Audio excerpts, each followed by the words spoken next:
tazarar haihuwa rata. To zan gaya muku fatawan malamai ne a dunkule, la'alla inda da tafsiri yau mu ƙara faɗaɗa magana in ta kama. Babban malami Ibn Uthaymin, Allah ji kan malam,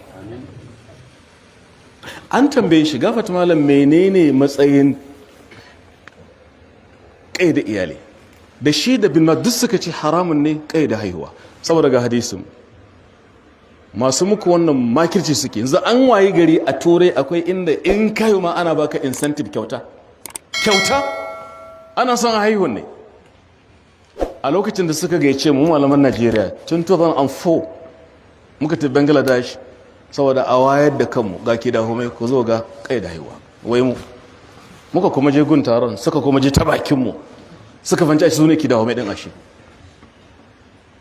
Hadda jan ayar Qur'ani mun ce don't do that, you are mutilating the ayah, it's incorrect. Ku bincika da kuka karanto aya mai lamba 27 da 8 kai, ba haka Allah ce ba. Tayyib, wannan magana ce mai zaman kanta. Saboda ka abinda nake cewa anan,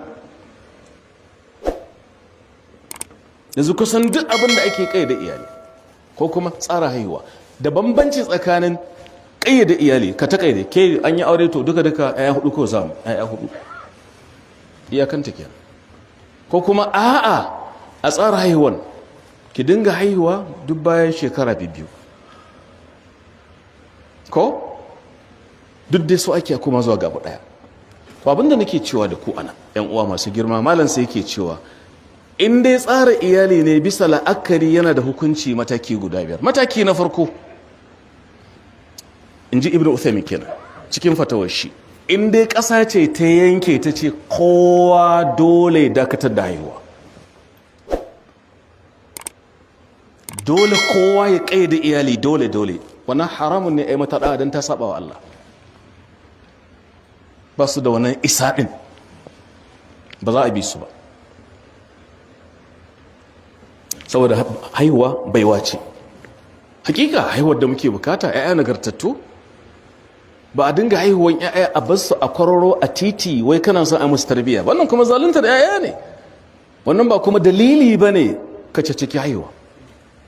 Iyayen ya kamata a hukunta su, ku haifi 'ya'ya suna yawo a kan titi suna gararan ba, suna leƙa mutane gilashin mota har zuwa gidan giya suke za suna barace ka ce annabi ya ce ma haihu, to ya ce ma haifi wanda suke sa karkaro ne? Shi yasa ce ku anfusakum wa ahlikum nara, duk wanda ya haifi ɗa ya sake shi wai yana bara, to ya zalunce shi, ya cuce shi, ya kuma zalunci, ya yi ma Qur'ani rashin adalci.